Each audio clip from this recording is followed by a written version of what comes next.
Jóvenes que transforman España. Hablemos de lo que nos ocupa en la tertulia intergeneracional de la Fundación Transforma España en el balance de Capital Radio.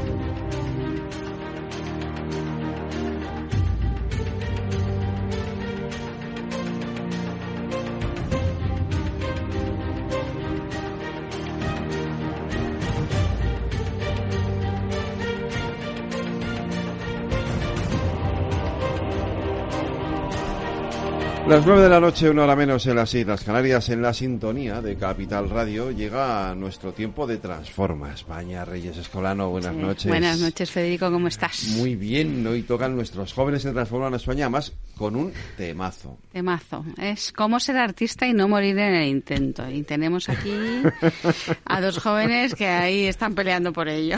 Además, tengo que decir que han venido exprofeso, los dos de viaje. O sea que, sí, que gracias de verdad, sí, gracias sí, a los sí, dos muy por el esfuerzo. Y además vienen de la mano de Talento para el Futuro. Talento para el Futuro ya es viejo conocido y amigo de la Fundación y de Capital Radio también, y luego voy a contar lo que hacen, pero primero voy a introducir a nuestros dos invitados de hoy. Quique Labián. Hola, buenas noches, Quique. Hola, buenas noches. Es artista y director en la Compañía de Artes e Innovación Social Cubo, que luego nos hablarán de Cubo también, donde trabaja por la equidad cultural en términos de derechos culturales. Desde esta organización impulsa iniciativas que a lo largo del programa nos va a ir contando.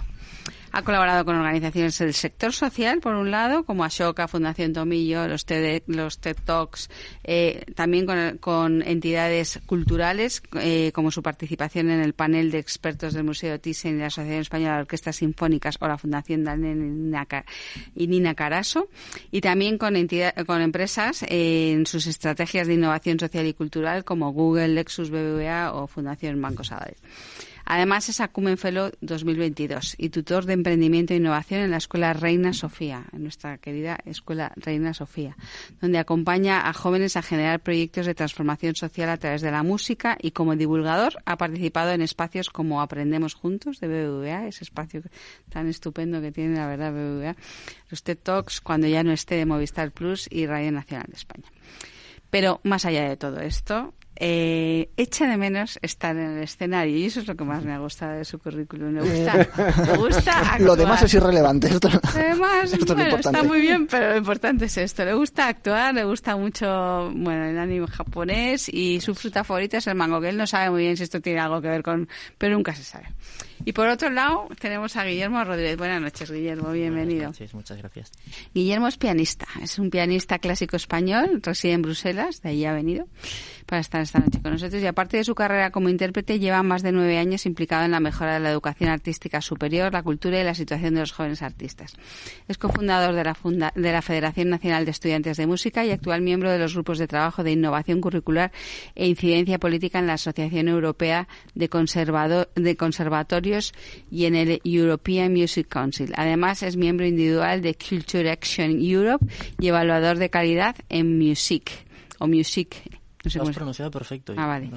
Music Quality Enhancement, ¿no? Y desde 2022 es responsable de políticas culturales en Cubo, que ahora también nos van a hablar, y desde 2023 responsable de incidencia política en el European Performing Arts Students Association.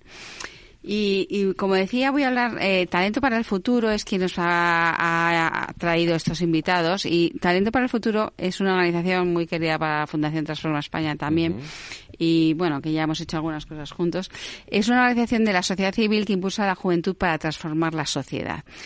Entonces tiene mucho que ver con nosotros porque también transforman. Creen que la juventud debe estar en todos los espacios y su objetivo es crear puentes entre política y juventud, empoderando a las nuevas generaciones, que mucha falta hace, y haciéndoles partícipes de las grandes transformaciones futuras en España.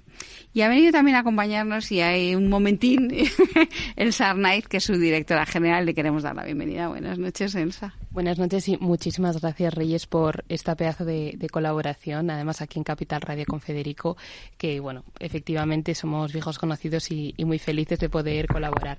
La verdad que a mí me hacía mucha ilusión, ¿no? Porque no siempre tienes la oportunidad de dar ese espacio a la juventud, ¿no? Para que puedan contar sus proyectos vitales, para que comenten también no solo los proyectos, ¿no? Sino muchas veces las dificultades. En este caso hablaremos de la cultura, de ser artista. Y cuando nos propusisteis esta colaboración, lo que nosotros realmente queríamos hacer era traer alianzas de Talento para el Futuro, ¿no? Porque Talento para el Futuro no es nada sin las alianzas que la componen, ¿no? Tenemos más de 90 alianzas de la sociedad civil, entre las que está la Fundación Transforma España y entre las que está también Cubo, ¿no? Entonces, hoy tenemos aquí a dos muy buenos amigos míos con los que trabajamos mano a mano en muchísimos proyectos y realmente pues son unos cracks en lo que hacen, ¿no? Y me hacía mucha ilusión comenzar esta serie de programas, ¿no? Pues con una alianza tan importante como para nosotros, que es Cubo, que se dedican a un tema que es la cultura, que nosotros igual en Talento para el Futuro no es una temática que tratemos todos los días, pero que sí que es verdad que de la mano de ellos es fantástico poder hacerlo. Así que estamos muy felices y muchísimas gracias. Gracias a ti, Elsa. Pues muchas gracias, Elsa, de verdad, a ti. Y gracias, Quique. Gracias, Quique. Vienes de México, además. México. ¿Qué estás haciendo en México? Pues estaba dando clase en un encuentro intercátedras que hace la Universidad Nacional Autónoma de México, que estuve 5 días hablando de gestión cultural, participación estudiantil y juvenil en cultura, y luego estuve pues disfrutando de un poco de vacaciones porque tengo familia allí, no ha habido nunca y lo he disfrutado un montón, aunque ahora tengo un sueño que no puedo con él, pero vamos, que no se va a notar, lo prometo, de verdad que no se nota.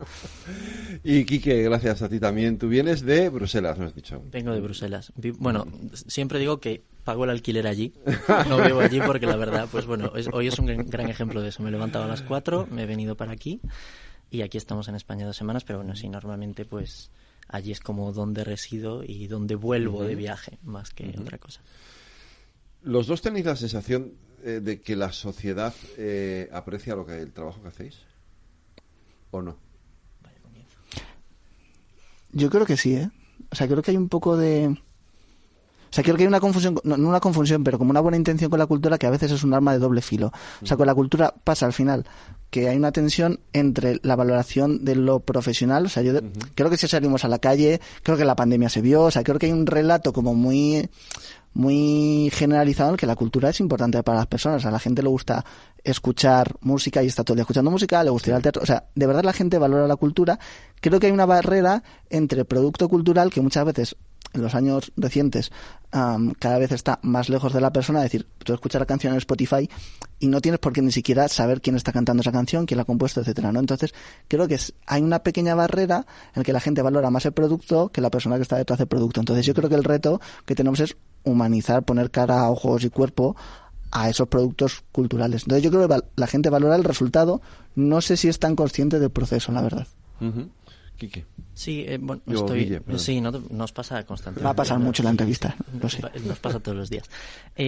Para mí es exactamente eso. Yo creo que hay, si le preguntas a la gente en la calle te va a decir que sí, que lo valora y es que vive. Si tú empiezas a analizar la cantidad de cultura que consume prácticamente cualquiera a lo largo del día, es enorme. Lo que pasa que sí que hay una diferencia creo que hay un desconocimiento de lo que conlleva y hay una desigualdad muy grande también entre las cosas que no son también de fácil acceso de ver y luego otros trabajos culturales que requieren muchísimo esfuerzo, que están muy precarizados y que realmente a veces pues es difícil de justificar o es difícil de explicar para nosotros también un poco la necesidad de esos trabajos que dice Kiki que no son tan visibles y que se ve un poco solo la carátula y que forman todo ese ecosistema que hace que te llegue el producto final a ti, a tu casa o a tu teléfono, donde sea.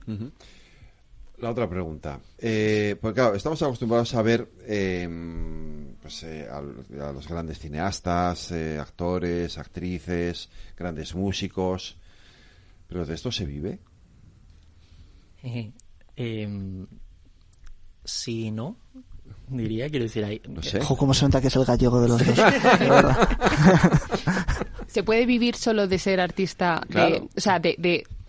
Porque vosotros tenéis múltiples profesiones, Sí. ¿no? Se puede vivir, y yo creo que esto se puede resumir también con el impacto social al que os dedicáis, ¿no? Claro, bueno, yo creo que ahí nosotros intentamos como pelear que sí se puede vivir de ser solo artista. De hecho, nosotros tenemos un contrato único que es decir, somos artistas. Lo que hay que hacer es resignificar la palabra artista. De hecho, hay algunos datos, por ejemplo, en música, que es lo que más nos atañe, en el que dicen, en estudios de caso de conservatorio, que más del 90% de egresados de conservatorio se dedican como principal profesión a la docencia, ¿no? Y solo el 5% se dedica a la interpretación.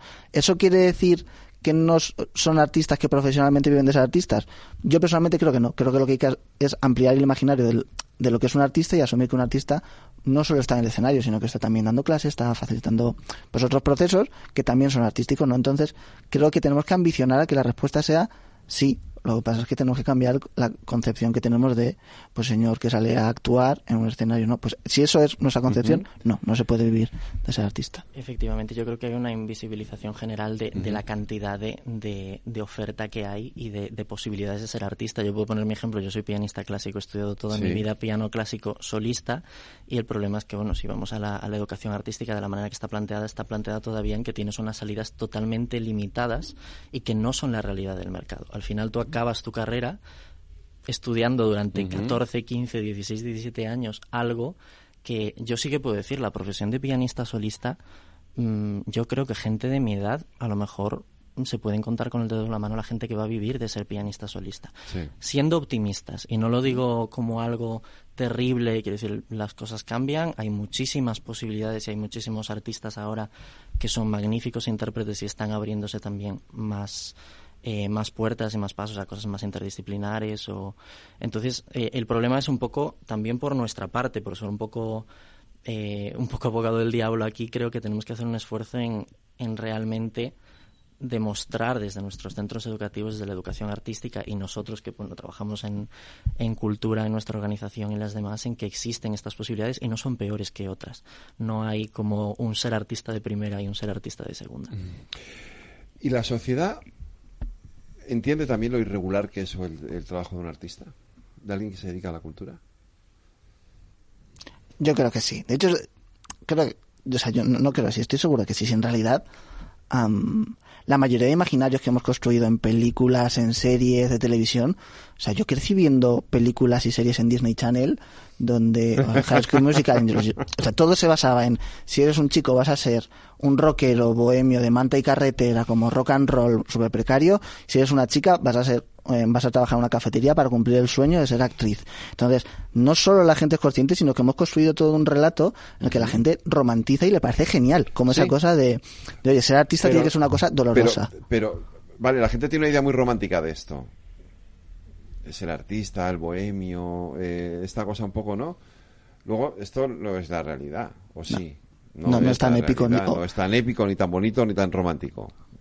Yo tiendo a decir que tenemos que dejar de intentar decir constantemente lo espectacular o lo raro. No hay nada que más me molesta a mí cuando voy a una reunión de algo que me dicen es que los artistas son un poco especiales, pero me molesta muchísimo, pero es una narrativa que nos hemos ido construyendo a lo largo de los años, y que es que, yo qué sé, sí es una profesión pues compleja, precarizada en muchos sectores, muy irregular, pero difícil de conciliar, sí, pero es que es muy difícil de conciliar.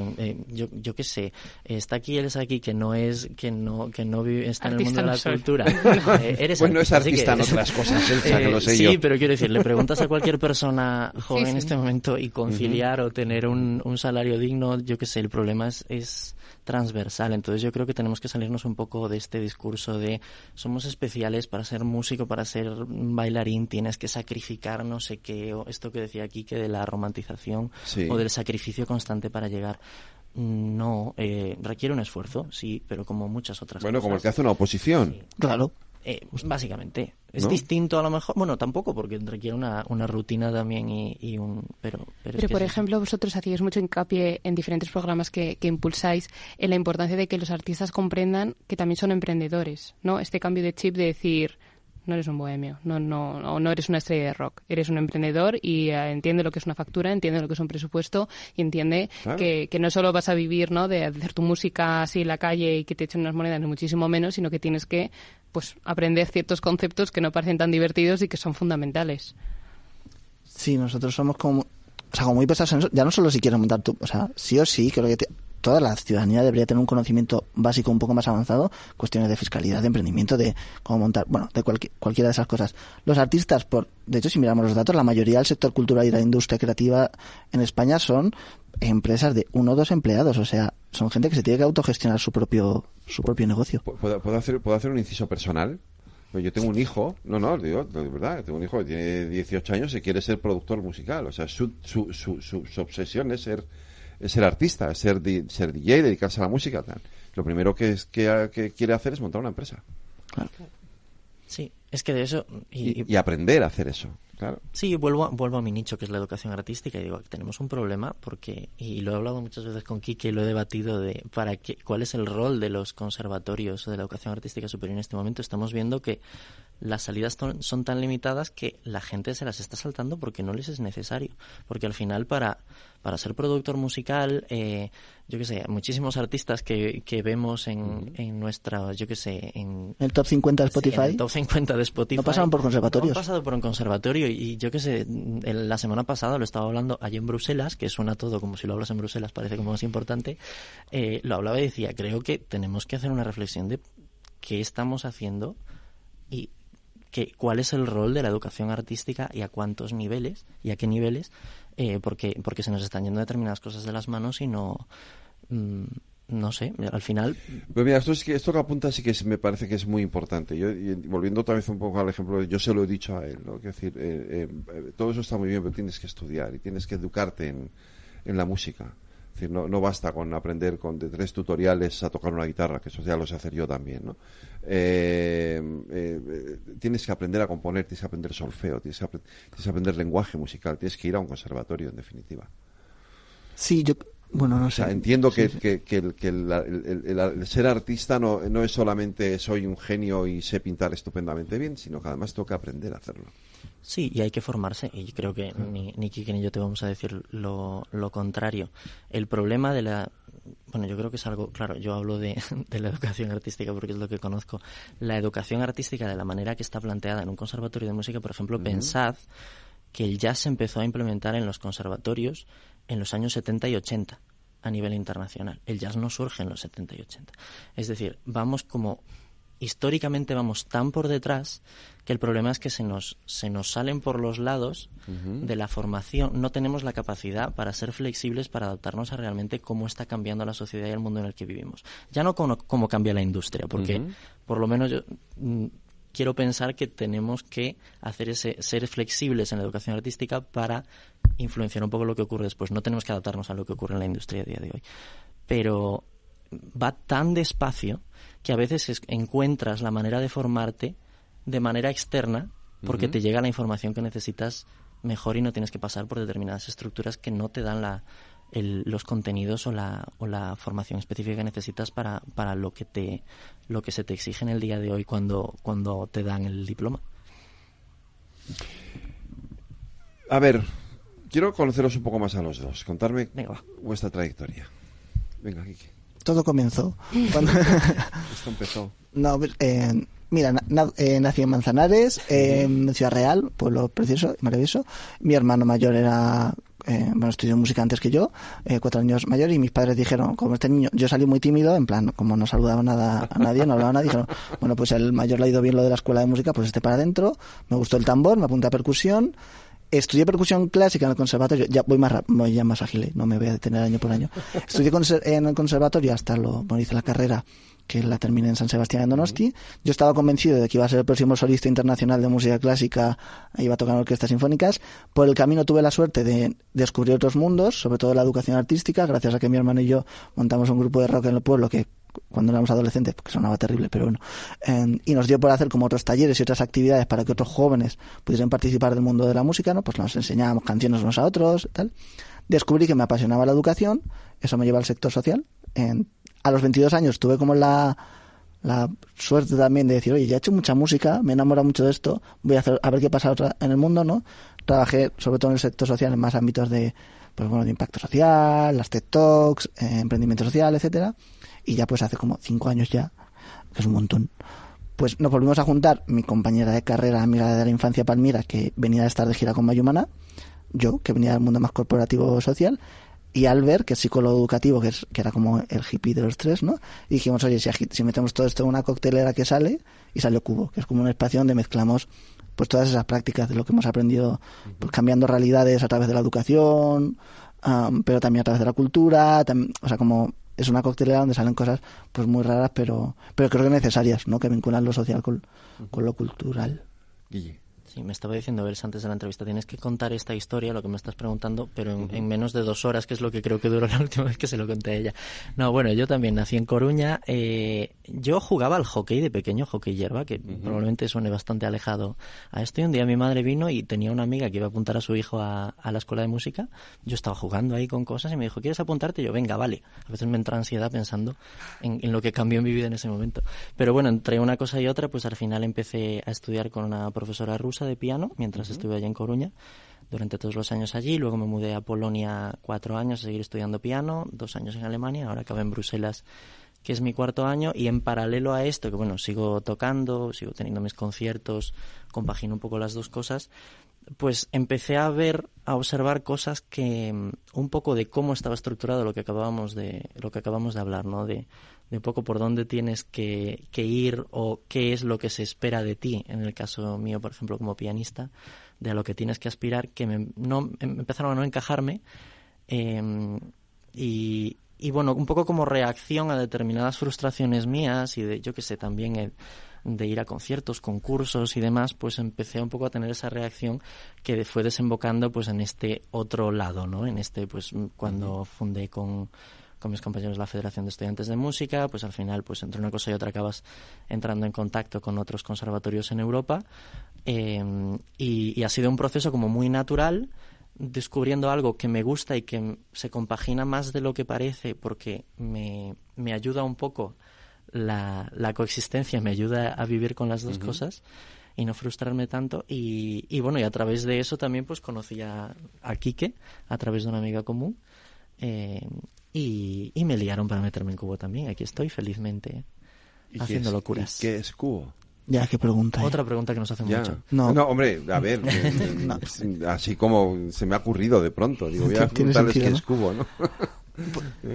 Cubo es una organización, en realidad es una asociación sin ánimo de lucro, que nace con el objetivo de explorar las prácticas artísticas vinculadas a las prácticas sociales. ¿En qué se materializa eso después? Pues al final somos un lugar donde organizaciones que están generando impacto social, Fundación Tomillo, por ejemplo, ¿no? Que trabaja con cientos de jóvenes en el sur de Madrid haciendo cosas preciosas para la inclusión socioeducativa, pues nos dice, oye, creemos que las artes o la cultura nos puede venir bien en nuestra estrategia, ¿no? Pues la acompañamos, implementamos un programa donde toda la semana, un programa que se llama Vibra, que es estupendo, gracias a Fundación Daniel y Nina Caraso, pues donde todos los jóvenes de Tomillo pueden disfrutar de clases de reggaetón, de TikTok, cultura urbana, lo que ellos mismos deciden, ¿no? Entonces, hacemos eso con instituciones sociales y viceversa, pues con instituciones culturales como con el Museo Thyssen, pues nos dicen, oye, nos faltan jóvenes aquí, sobre todo faltan jóvenes con capacidad de toma de decisiones, pues gracias a Fundación Banco Sabadell lanzamos la Thyssen, que es un programa donde los propios amigos jóvenes del museo deciden su propia programación, ¿no? Entonces deciden pues qué tipo de visitas guiadas quieren, qué tipo de actividades quieren, y esto suena un poco hortera decirlo, pero es que estamos muy contentos, pues de un año a otro ha crecido el programa de amigos jóvenes un 61% en el Thyssen. Entonces, con prácticas de lo social, que es participación ciudadana, pues lo llevamos a lo cultural. Somos como el puente que está un poco en medio, ¿no? Para los jóvenes es difícil ahora en esto vivir de la cultura, dedicarse al mundo de la cultura. Últimamente para los jóvenes es difícil casi todo, ¿no? ¿Verdad? Sí. Esta es como la pregunta un poco... Sí, encontrar una vivienda, formar una familia, todo es difícil, sí. Trabajar, tener un sueldo digno, sí. La cultura también. Yo creo que está un poco todo relacionado. Es que al final, si no te puedes pagar el alquiler, no te lo puedes pagar, y la realidad, pues volvemos un poco a lo mismo. El sector de la cultura, por desgracia, es un sector que está muy precarizado y muy desigual. Es decir, hay organizaciones, gente que maneja cantidades ingentes de dinero, y luego lo que decíamos, a lo mejor la persona que te sale la carátula del top 50 en Spotify pues tiene muchísimo dinero, pero toda la gente que tiene detrás pues no. Entonces, por eso, por lo que comentábamos también de las salidas profesionales, por el contexto en el que vivimos, con pues todas las crisis, las sucesivas, que ya no sé qué crisis es, porque son pues que la crisis de vivienda, la crisis climática, la crisis de la salud mental, es decir, al final vamos encadenando una cosa tras otra. Y sí, es muy complicado abrir ese paso, pero bueno, tenemos esperanzas. Sí, o sea, yo como intentando dar un punto de optimismo, sí que creo que está pasando con la juventud un poco lo que comentabais antes, que sí que es cierto que hoy para un joven es más fácil dedicarse a la música de manera profesional que hace 30 años, porque existen plataformas como TikTok, existen plataformas como YouTube. El problema es que las instituciones culturales todavía no se han adaptado a esa realidad para que esos caminos de verdad sean pues equitativos para todos los jóvenes. Entonces, yo creo que sí que hay más vías que antes para que cualquier joven pueda hacerse famoso y hacer su propia carrera musical.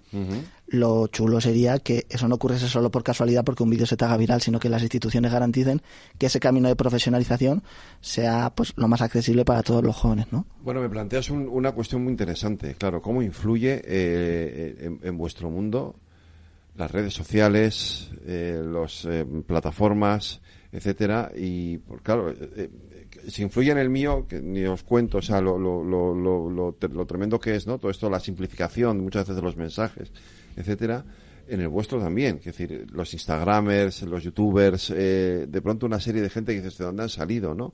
Que hacen lo que tú dices, un vídeo estúpido y de pronto se vuelve viral y ya está, ¿no? Y ya han conseguido, ya tiene su vida hecha. Sí, yo soy, o sea, no soy optimista porque tengo como muchas dudas en general con plataformas como TikTok, la verdad, porque no conocemos el algoritmo que está detrás, lo que está priorizando, etcétera. Pero yo siempre intento poner un ejemplo que a mí me ayuda como a ver en todo como esta maraña como un hilo del que tirar. Yo no sé si habéis pasado por nuevos ministerios, es como, esto lo cuento siempre, eso ya se lo sabe. En nuevos ministerios, debajo de los rascacielos, hay un colectivo de jóvenes, que son cientos de jóvenes, adolescentes, que por lo general no han tenido nunca acceso a estudiar danza, porque estudiar danza están es muy bailando caro, ahí y están bailando ahí siempre. Y esa gente baila pop coreano, son adolescentes que se enseñan mutuamente danza, ¿no? De manera como muy accesible, y se conocieron por TikTok y por redes sociales. Entonces, yo sí que, o sea, yo prefiero quedarme con las opciones de democratización que tienen estas plataformas, con todas las dudas que tengo, pero creo que si nos quedamos mucho en qué mal, las redes sociales que están atomizando la información, hay que analizar eso, pero también estoy en un punto de decir, vale, pero ¿qué hacemos? O sea, como vamos para adelante, ¿no? Que hay gente que lo está utilizando bien, pues vamos a intentar como contar también eso, ¿no? Y esos jóvenes, o sea, es que me parecen el ejemplo perfecto de digitalización, juventud y cultura. Y desde Cubo, ¿cómo ayudáis a favorecer el mundo de la cultura entre los jóvenes? ¿Hay programas concretos? Sí, tenemos distintos proyectos. Bueno, Quique ha mencionado algunos de ellos. Vibras yo creo que es un buen ejemplo. Ahora precisamente estamos a punto de empezar el tour de la movida, que es un proyecto muy bonito. Está mal que yo lo diga, pero es un proyecto muy bonito que de hecho empezamos con Elsa y con Talento para el Futuro el año pasado, y parte un poco de eso, ¿no? De por desgracia, las estructuras de participación en la educación artística son un poco inexistentes por ahora. Esperemos que mejore pronto, y también gracias a la movida yo creo que esto está empezando a cambiar. Pero yo creo que nos pasó dos cosas con la movida. Bueno, la movida decidimos al principio juntar a 150 artistas jóvenes de todas las disciplinas, tanto de España como de Sudamérica, en Discord, que es una plataforma, es una red social que utilizan los gamers normalmente, y quisimos que tuviesen ese foro un poco para juntarlos en una plataforma online. Y les dimos, pues nos centramos en 5 temas: cultura y salud mental, cultura urbana, creatividad, innovación social y orientación profesional.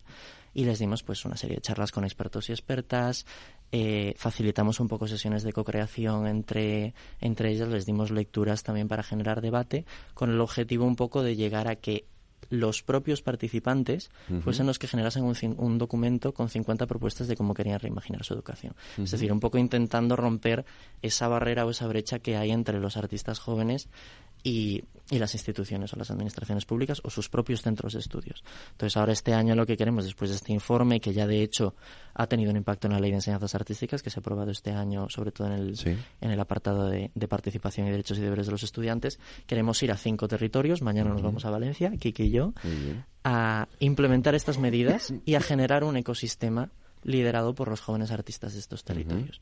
Entonces, esta es un poco la idea, pero decía, un poco por accidente también, si bien nos centramos en esta parte de educación artística y de propuestas, sí que es cierto que, por desgracia, la conexión entre artistas de distintas disciplinas, que es algo que pasa en el mundo real, no pasa cuando estudias. Y la movida ha fomentado también esas conexiones. Y un poco sin quererlo hemos empezado a ver que de repente una poeta participante de la movida de X lugar empieza a hacer cosas con un violinista de otro sitio. Y el mundo de la cultura urbana, que parece es lo que decía Quique, hay gente, pues yo que sé, aquí en nuevos ministerios, pues de repente empieza a hablar con gente que estudia en los conservatorios que casi ni se conocen. Entonces ha generado esas redes súper bonitas, de las que yo personalmente casi estoy como, me hace más ilusión que el proceso propio del documento y demás, que ha sido como una excusa para juntarnos y abrazarnos un poco, aunque fuese online. Porque la gente que participa con vosotros en Cubo, ¿en qué disciplina? ¿Están todo tipo de disciplinas artísticas o...? Sí. Por Cubo han pasado DJs, han pasado pianistas, ha pasado un poco de todo. Acrobatas, bailarines, escritores... Sí. Sí que tenemos un poco de sesgo por artes escénicas, quizás por lo que somos. Si alguien está escuchando esto, que se dedica a las artes visuales o plásticas, por favor, que nos escriba en hola@cubo.org. Pero sí, tenemos de todo. Y una vez que la gente pasa por ahí, ¿después qué hace? En el caso de la movida, sí, yo creo que Vibras y la movida son un buen ejemplo. En el caso de la movida, lo que buscamos hay una correlación bastante generalizada, no solo en el ámbito cultural, sino también en el sector social, en el que la mayoría de emprendedores sociales que emprenden sus propios proyectos de impacto, previamente en sus etapas educativas tuvieron experiencias o de voluntariado, de aprendizaje, servicio, etcétera. Entonces, nuestra hipótesis es que si en los centros de enseñanzas artísticas los propios jóvenes tienen la oportunidad de emprender sus proyectos en un espacio seguro, proyectos para transformar su propio conservatorio, etcétera, etcétera, luego cuando salgan a la vida real emprenderán sus propios proyectos y tendrán herramientas que han aplicado. Y eso empieza a pasar, ¿no? Empieza a haber colectivos de los jóvenes con los que trabajamos que lanzan sus propias carreras, lanzan sus conciertos juntos, lanzan sus proyecciones. Y yo creo que Vibras es como una de estas vías, que Vibras es este programa que decíamos que tenemos en el sur de Madrid. Pues chavales que quieren rapear, que no tenían antes la oportunidad, empiezan a sacar sus videoclips, empiezan a sacar su carrera, empiezan a hacer sus conciertos, y de hecho hay algunos casos de jóvenes que han encontrado trabajo como profesores de danza, o sea, que han empezado a generar ya sus propios ingresos gracias a estos procesos educativos, ¿no? En este programa, de estos debates de Transforma España, la idea de transformación siempre está muy presente. Y hace un año hicisteis, de la mano de Talento para el Futuro, un programa que se llamó Las 50 innovaciones para transformar la educación artística. No sé si me podéis contar las 50, pero seguro que algunas sí se os ocurre. Sí, bueno, esto es como la primera fase de la movida que es un poco el mismo proceso. Es el origen. Sí, entonces ahí teníamos como 10 propuestas por cada una de las 5 temáticas, ¿no? Teníamos salud mental, cultura, lo que decía antes, cultura urbana, creatividad, innovación social y orientación profesional. Entonces, bueno, a mí siempre me llama la atención. Tengo una favorita que creo que es común. Bueno, no lo sé, luego me lo dices. Y luego me llama la atención que por ejemplo, no solo en el apartado de creatividad, si vas a salud mental y si vas a los otros también, hay mucha propuesta de generar espacios creativos, generar espacios multidisciplinares, fomentar la creatividad. Y yo, claro, yo leyendo el documento pensaba, pero ¿cómo es posible que le estemos pidiendo a un conservatorio que fomente la creatividad? Quiero decir, que se nos está perdiendo aquí, ¿no? Porque en realidad tendría que ser eso. Y luego coincidió que había otro programa en Bruselas, otro proyecto que se ponía en el escenario 2045 también, y las propuestas eran muy parecidas. La metodología era distinta, pero las conclusiones eran de nuevo generar espacios creativos. Y yo, madre mía, ¿pero qué nos está pasando? Y luego tengo Sí, pero bueno, de ahí volvemos a lo de antes, que tenemos una reflexión que hacer en general en educación artística. Hay una que me encanta de cultura urbana, que es unificar los espacios deportivos y culturales y artísticos urbanos. Es decir, hay muchos espacios, y de hecho hay estudios, Sound Diplomas es una consultora también a nivel internacional de música que está un poco probando cómo estos espacios que se están generando, Malmo en Suecia es otro ejemplo, han encontrado como naves abandonadas, espacios que antes eran conflictivos y que la gente se juntaba pues a hacer deporte, y han descubierto, han llevado a colectivos de arte comunitario, gente que baila hip hop en la calle, sí, que han empezado a interactuar y al final se genera una comunidad en torno a esos espacios que es muy única y que salió también de manera natural en nuestras propuestas, y que eso se está demostrando. Creo que hay una ciudad en Estados Unidos, no me acuerdo cuál es, que de hecho como que han establecido un plan estratégico propio para que esto ocurra, ¿no? Para juntar todos los espacios en los que la gente va a hacer skate y de repente poner una cabina pública para estudiar saxofón, ¿no? Y no sé, me parece como muy interesante, muy chulo. O sea, al final, como muchas de las propuestas, lo que buscaban era esa parte comunidad, ¿no? Y de salir de las burbujitas, ¿no? De cada una. Porque nos pasó a veces que estábamos, obviamente, el equipo motor redactando y mirando las propuestas y se cruzaban los de unas temáticas y otras, ¿no? Y en un principio dices, joder, tío, lo han hecho mal. Así que, y luego piensas, no, es que no lo están haciendo mal. Es que en creatividad hablen de salud mental o orientación profesional, hablen de creatividad, no es nada malo, es algo, o sea, te está diciendo una necesidad del sector, ¿no? Y era muy interesante porque no lo habéis dicho, pero es gente, o sea, de toda España realmente, ¿no? Porque muchas veces decimos, no, es un proyecto de gente de toda España. No, esto era de verdad. Había gente de Galicia, había gente, por supuesto, de Madrid, había gente de todas partes. Y de Panamá. Sí. Y las necesidades de la persona de Panamá eran las mismas que se conectaban a las sesiones de Zoom, se conectaban al Discord, que o sea, no lo valoramos suficiente el hecho de meterte en una red social que es fuera de tus redes actual, Twitter, Instagram, tal, para participar activamente en esto, y se montaban sus chats, o sea, se creó un ecosistema que he de decir que al principio no teníamos mucha fe en que funcionase, y fue todo lo contrario, ¿no? Sí, porque muchas veces con estas nuevas redes sociales que intentas crear comunidades aparte, es un poco a ver qué sucede. Que de hecho fue muy bonito el evento final de presentación que fue aquí en Madrid, se presentó el informe y hubo un montón de gente que vino desde Zaragoza, de Galicia, no sé qué, y era como un momento campamento de verano estudiantil, porque era mucha gente que solo se había visto en pantalla y de repente se estaba encontrando en persona, ¿sabes? Con la sensación de, anda, mira, pues si existe de verdad, ¿no? Y fue como una celebración como muy bonita al final, y se vino la gente desde un montón de sitios. De Coruña se vino gente en coche el mismo día, locuras. Sí, y cuando la gente hace eso realmente es porque has creado una comunidad, ¿no? que vale la pena, más allá de las propuestas, que aquí ambos son muy modestos, pero tienen, o sea, estos dos hombres tienen mucha capacidad de incidencia política en el sector cultural en España, aquí donde les ves, están poniendo caras de que no, pero sí, es así.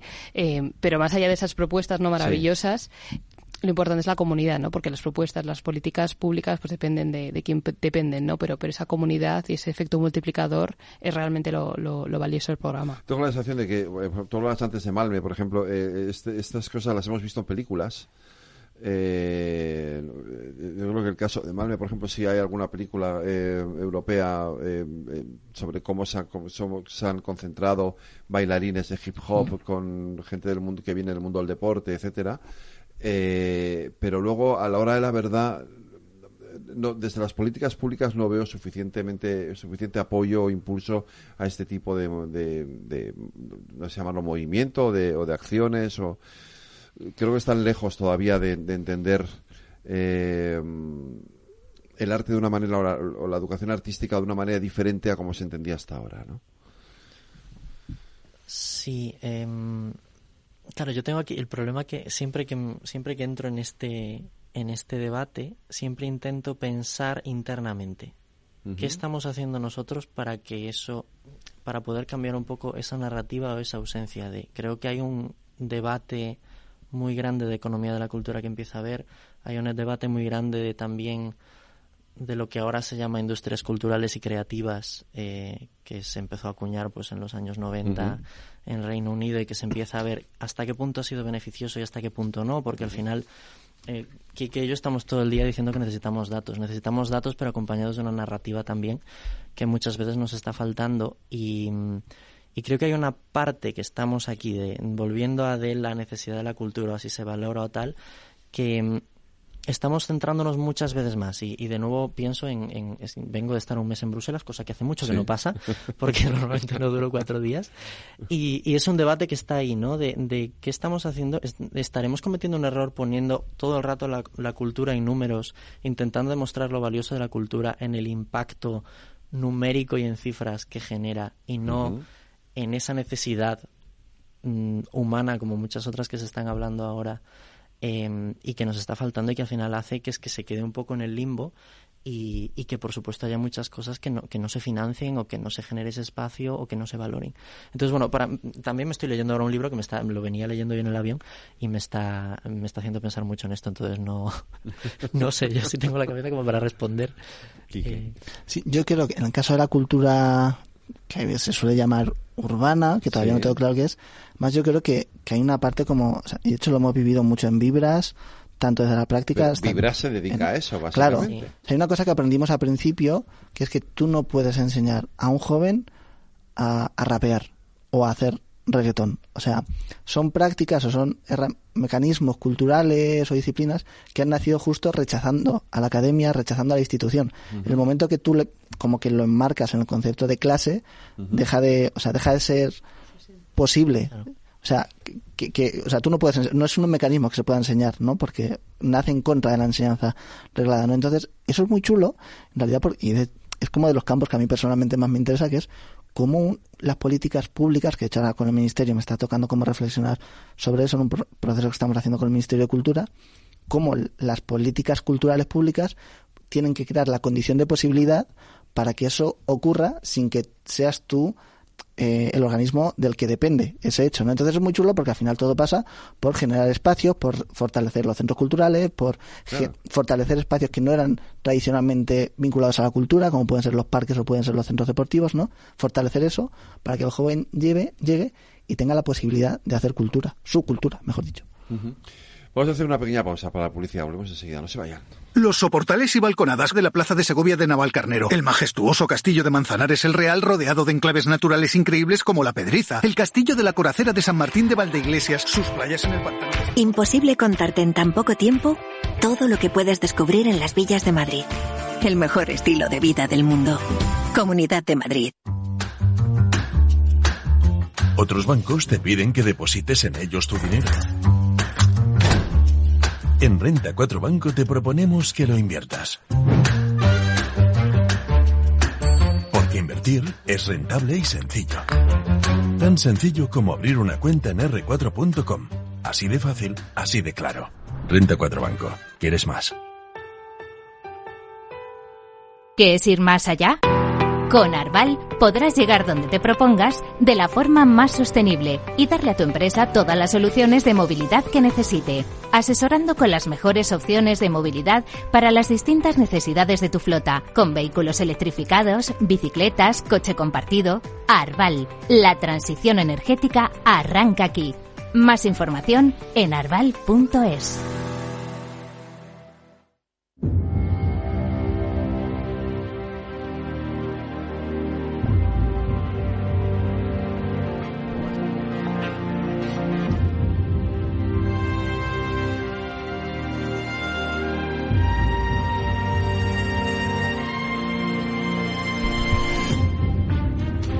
Bueno, continuamos aquí en nuestro debate Transforma España, hablando de jóvenes, de cultura, cómo ser artista y no morir en el intento. Es el título divertido que le hemos puesto a este debate. Oye, hay una cuestión, os pregunto a los dos, estamos hablando de jóvenes todo el rato, de cultura, jóvenes, tal, pero ¿cómo es la relación intergeneracional? Claro, quiero decir, en ese mundo hay gente más mayor también, con la que os tenéis que ver las caras, entre comillas, que además en muchos casos suponen, porque esto nos pasa también en el periodismo y como en otras profesiones, ¿no? Es decir, hay determinados esto suponen un tapón, hacen una labor de no, estos que no vengan, que no me quiten el sitio, ¿no? Buah, menos mal que han traído agua para beber un poquito y empezar bueno, esto ya es un saludo para mi terapeuta, porque voy a hablar como ya de mi opinión personal y de mis cosas, pero yo sí que he vivido como un cambio en los 2 últimos años. Tengo 29, ya se me nota que tengo 29 porque me estoy quedando calvo, y antes creo que Guille y yo lo hemos hablado mucho, se sufre como un paternalismo por parte de... O sea, cuando tú intentas emprender un proyecto como es Cubo y eres joven, siempre éramos los jóvenes, los chavalitos a los que dan una palmadita en la espalda. Estos chicos, ¿no? Sí, estos chicos tan majos, que hacen con ilusión que y estas cosas. Y da igual si las hace bien o mal, ¿eh? Hombre, es importante hacerlas bien, pero... Es importante tenernos ahí, ¿no? Sí, sí. Sí, Entonces, contar con ellos y tal, poquito, pero contar con ellos. Sí, y no todo el mundo, evidentemente, ha habido gente que ha confiado muchísimo y que un besito desde aquí muy fuerte, pero es verdad que eso pasaba. Y yo sí que he notado yo creo que los últimos años que ha habido como cierto reconocimiento institucional, ¿no? Pues de repente ves,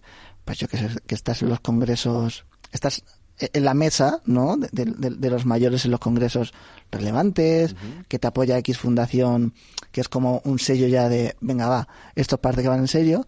Y ahora de repente está empezando a cambiar, y yo creo que también correlaciona con algo que está empezando a ocurrir, que es que las instituciones culturales antes podían decidir si contaban o no con los jóvenes. Ahora tienen una necesidad urgente, que es que se quedan sin jóvenes, porque pudiendo estar en TikTok, porque pudiendo estar en un festival de música, ¿por qué voy a ir a un museo? ¿Por qué voy a ir a una orquesta sinfónica? Entonces, yo personalmente creo que se nos ha juntado, hay cierto reconocimiento institucional y la gente ya no te da la palmadita en la espalda siempre, porque te llevas bien con alguien, y eso hay que ponerlo también sobre la mesa.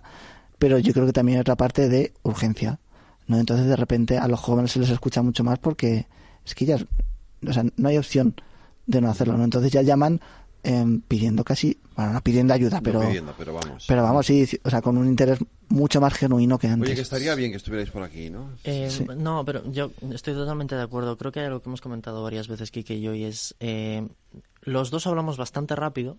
Creo que nos vamos ralentizando un poco, y un día comentábamos que un poco el análisis de hablamos muy rápido para intentar decir todo lo que tenemos que decir antes de que nos corten. Está bien. Y ya si eres joven y mujer ya ni te cuento, por lo menos lo que he observado yo en mi día a día. Pero sí que es cierto que para mí igual en los últimos 2 años probablemente pues me cortan menos. Sigue pasando a veces, sobre todo en contextos en los que no te conocen tanto, pero siguiendo un poco la misma línea, por ejemplo, en la Asociación Europea de Conservatorios, la organización también con la que colaboro en Bruselas, se empezaron a incluir los estudiantes en 2015, creo, año arriba, año abajo, y yo entré en 2017 y me acuerdo que cuando éramos 5 frente a 300 directores de conservatorios. Y me acuerdo que nos miraban como si fuésemos ovnis. Éramos como una especie extraña. Y bendita la persona en la organización que dio ese paso de decir, creo que los jóvenes deberían estar aquí y que tienen que empezar a ser parte de la conversación.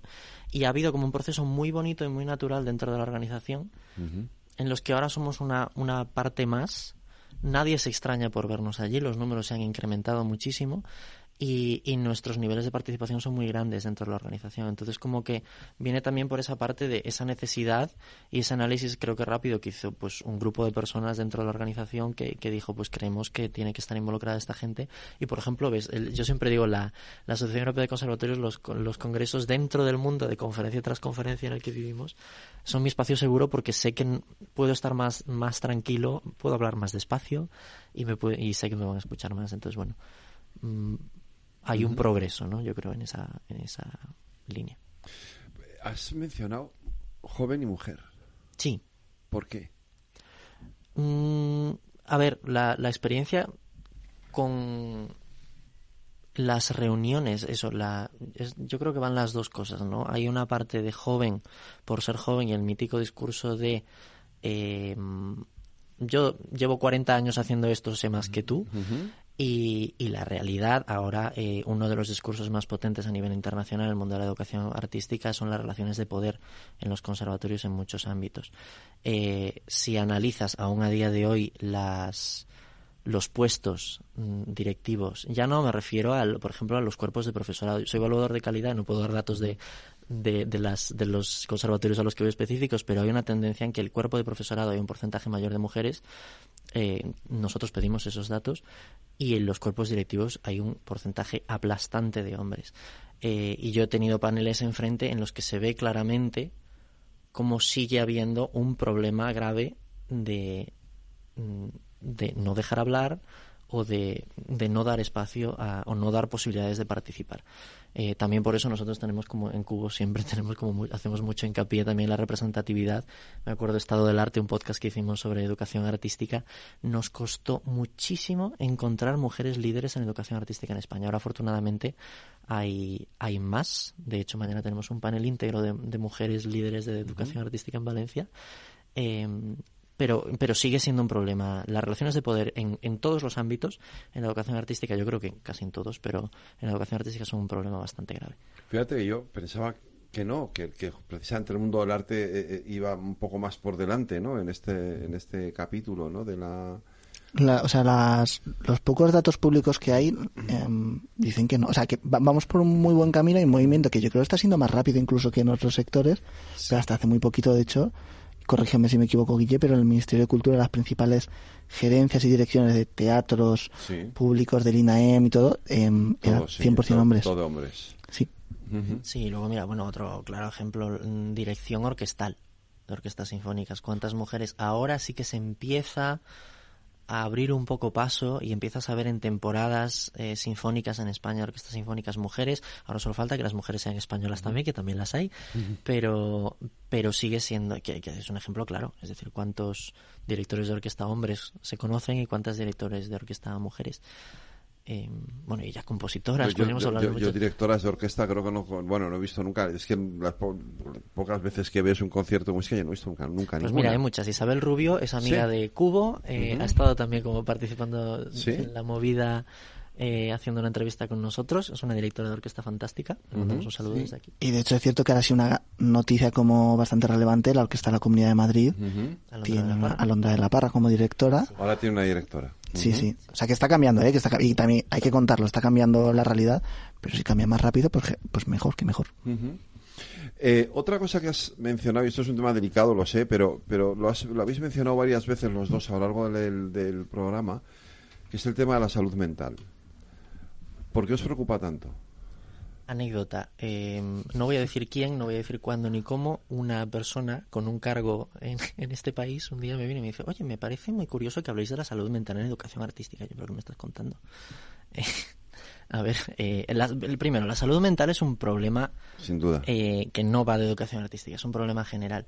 La educación artística, no me quiero poner aquí de nuevo con la romantización de que, bueno, eres tú, y yo qué sé, pues por ejemplo yo como pianista estoy solo en mi sala. Hay problemas y que de nuevo van relacionados con las relaciones de poder, que son más únicos de la educación artística.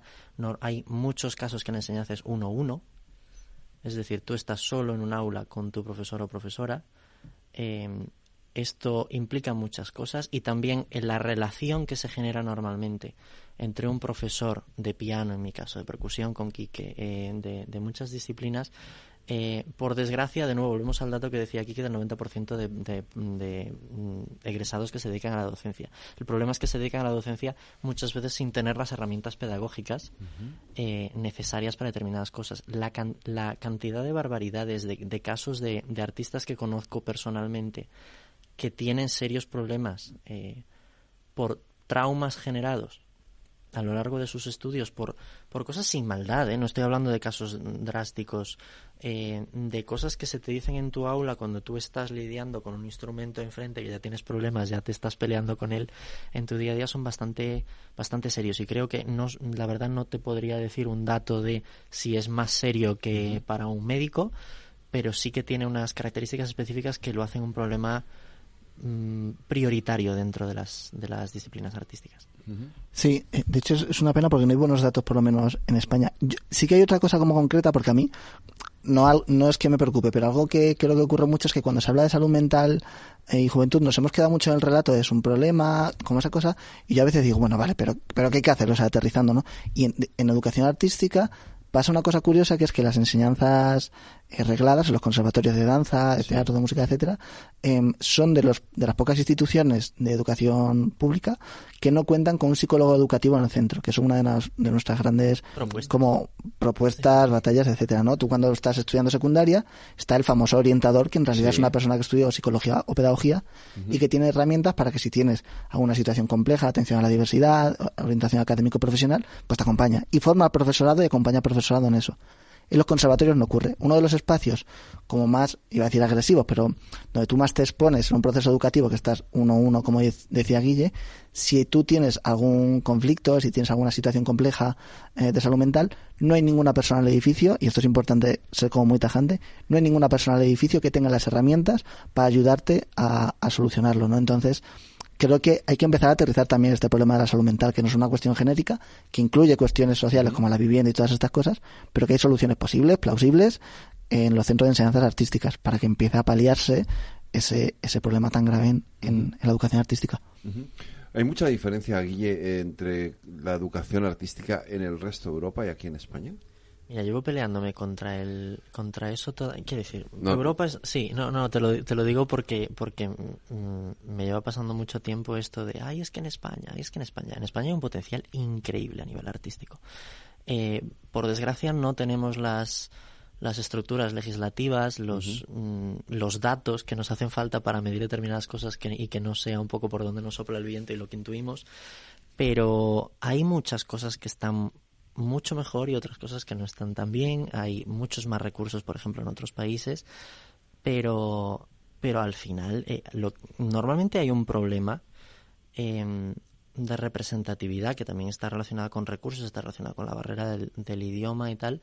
Yo siempre que, hablando de Bruselas como concepto genérico también, que me cuesta un poco, pero en la educación artística hay un problema general de representatividad de países del este y del Mediterráneo, que llegan más tarde a determinadas decisiones, porque las propias organizaciones, las propias instituciones, pues les llega más fácil una información porque hay gente que tiene más recursos para formar parte de la conversación que otra, porque habla el idioma de una manera que no habla otra, y eso genera pues que a nosotros nos llegue muchas veces la información un poco más tarde, o que nos quedemos más rezagados, o que por la ausencia de datos y recursos no podamos favorecernos de ese intercambio internacional que hay en la educación artística.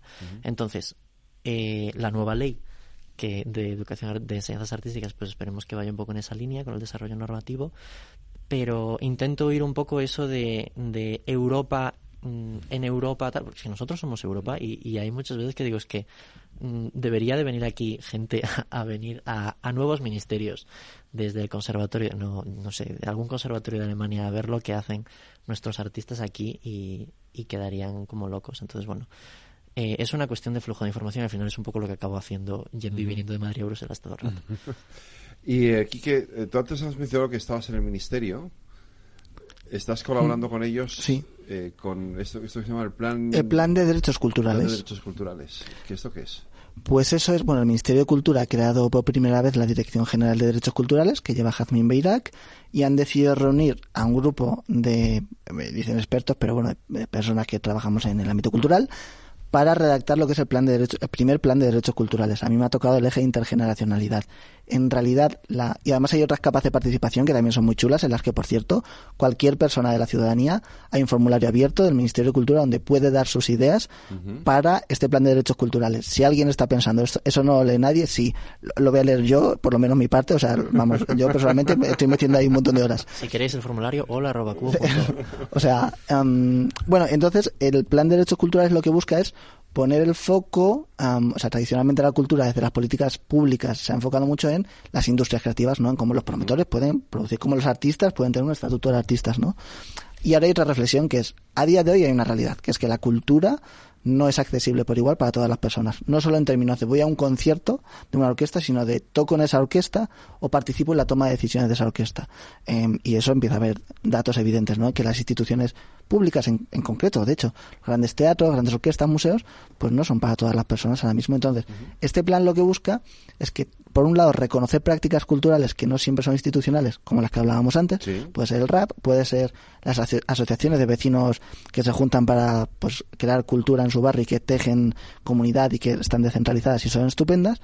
Ver cómo se apoya eso y, sobre todo, cómo se tiene que transformar el sector cultural que ya existe a nivel institucional para ser muchísimo más inclusivo, más representativo y más justo, ¿no? En mi caso me ha tocado la parte intergeneracional, que es ver cómo todas las personas, en función de su edad, que de hecho para mí está siendo una reflexión casi una experiencia personal, ¿no? Es decir, ya no me dejan pensar solo en juventud, no porque yo sea joven, me ha exigido, muy bien exigido creo, pensar en todas las etapas de la vida y detectar qué barreras existen y qué mecanismos, artefactos se tienen que poner en marcha para solventarlas y que tanto de hecho estamos pensando desde 0 años, bebés, que puedan acceder a la cultura, hasta lo que llamamos el final de la vida, o sea, de 0 a siempre, que estamos hablando, personas que hasta el último minuto tengan el acceso necesario o que quieran a prácticas culturales. Te dejo 20 segundos, Guille. No, simplemente por decir, ligando con lo que decía yo antes, es precisamente España, en este caso, está liderando un poco el debate sobre derechos culturales a nivel europeo. Pues muchas gracias a los dos. Ha sido apasionante, muy interesante. A vosotros. Oye, y si un día ya venís ya con el piano. Habrá que tocar algo. Sí. Nos tenemos aquí tenemos una batería o algo y hacemos aquí algo, no sé.